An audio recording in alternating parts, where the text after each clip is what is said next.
যদি সংসার না চলে আপনি জুড়ে জাতি কি সংসার করানো যায়? স্বামী স্ত্রীর সংসার চলতে হবে ভালোবাসার মাধ্যমে, কিন্তু যেখানের মধ্যে ভালোবাসা নষ্ট হয়ে যায় কোনো চাপ দিয়া এটা চালানো যাবে না। আল্লাহ রসুলের ফুফাতো বোন জাইনাব বিনতে জাহাশ, ওনাকে বিবাহ দিলেন আল্লাহ রসুলের ফালক পুত্র জায়েদ বিন হারিসার সাথে। কোরআন শরীফের মধ্যে একজন সাহাবীর নাম আছে মাত্র, তিনি হচ্ছেন জায়েদ বিন হারেসা, আল্লাহ রসুলের ফালক পুত্র। সবাই জানতো যে আল্লাহ রসুলের ছেলে জায়েদ। তো জায়েদ রাদিয়াল্লাহু তাআলা আনহুর সাথে আল্লাহ রসুলের ফুফাতো বোন জাইনাব বিনতে জাহাশকে বিবাহ দিলেন।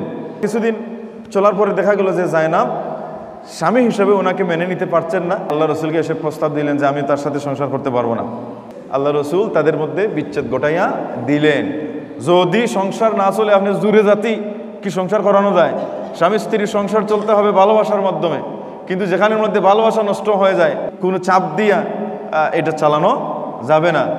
শরিয়া মোতাবিক রসুল্লাহ এটা বিবাহ বিচ্ছেদটা ঘটাইয়া দিলেন। ঘটনের পরে আল্লাহ রসুল্লাহকে বললেন যে হে মুহাম্মদ রসুল্লাহ, আমি চাচ্ছি যে আপনি জাইনাব বিনতে জাহাশকে বিবাহ করবেন। সুবহানাল্লাহ। যখন জায়েদ বিন হারিসার সাথে আর কোনো সম্পর্ক থাকলো না, বিচ্ছেদ হলো, তালাক হইল, তালাকের পরে যখন ইদ্যত শেষ হইল, তখন আল্লাহ রাব্বুল ইজ্জত বললেন আমি আপনার সাথে জাইনাবকে বিবাহ দিলাম। এই জন্য জাইনাব রাদিয়াল্লাহু তাআলা আনহা আল্লাহ রাসূলের অন্যান্য বিবিদের সাথে, অন্যান্য স্ত্রীদের সাথে গর্ব করতেন যে তোমাদের বিবাহ হয়েছে রাসূলুল্লাহর সাথে, মধ্যস্থতাকারী ছিলেন তোমাদের বাবা বা আত্মীয় স্বজন, আর আমার বিবাহ রাসূলুল্লাহর সাথে হয়েছে, আমার মধ্যস্থতাকারী স্বয়ং আল্লাহ ছিলেন। সুবহানাল্লাহ। মুনাফিকরা বলল দেখো দেখো মুহাম্মদ সাল্লাল্লাহু আলাইহি ওয়াসাল্লাম কেমন মানুষ, দেখো তিনি তো ওনার ছেলের বউকে বিবাহ করে ফেললেন। নাউযুবিল্লাহি মিন যালিক। তখন আল্লাহ রাব্বুল ইজ্জত কি করলেন? তাদের মুখ, তাদের এই কথা, তাদের এই কুৎসা রচনার জবাব স্বরূপ তাদের মুখে চুনকালি দেওয়ার জন্যে আমার আল্লাহ কোরআনের আয়াত নাজিল করলেন, মা কানা মুহাম্মাদুন আবা আহাদিম মির রিজালিকুম। মুহাম্মদ সাল্লাল্লাহু আলাইহি সাল্লাম কোনো পুরুষের পিতা নন। আল্লাহ বললেন মুহাম্মদ সাল্লাল্লাহু আলাইহি সাল্লাম কোনো পুরুষের পিতা নন। তাহলে কি মুহাম্মদ সাল্লাল্লাহু আলাইহি সাল্লামের কোনো ছেলে সন্তান ছিলেন না? হযরত খাদিজা রাদিয়াল্লাহু তাআলা আনহার ঔরসে 4 জন মেয়ে সন্তান ছিলেন এবং 3 জন ছেলে সন্তান ছিলেন। একজন হচ্ছেন তাইয়িব, আরেকজন তাহের, আরেকজন আবুল কাসেম। এই 3 জন ছিলেন খাদিজাতুল কুবরা রাদিয়াল্লাহু তাআলা আনহা ঔরসে। আর আল্লাহ রাসূলের আরেকজন স্ত্রী ছিলেন মারিয়া কিপ্তিয়া, উনার ঔরসে ছিলেন ইব্রাহিম রাদিয়াল্লাহু তাআলা আনহু।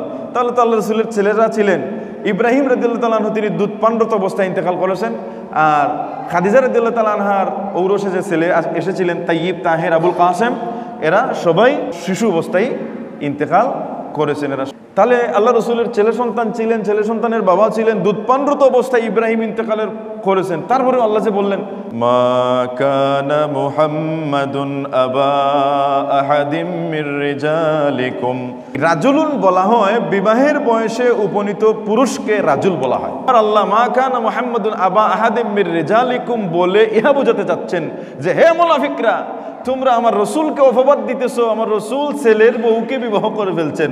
না, আমার রসুল তো কোনো বিবাহের বয়সে উপনীত ছেলের বাবাই নন, উনি তো ফালক পুত্র। সুবহানাল্লাহ বলেন। সেই জন্যে জায়েদ রাদিয়াল্লাহু তাআলা আনহুর নামটা কোরআনের মধ্যে এসেছে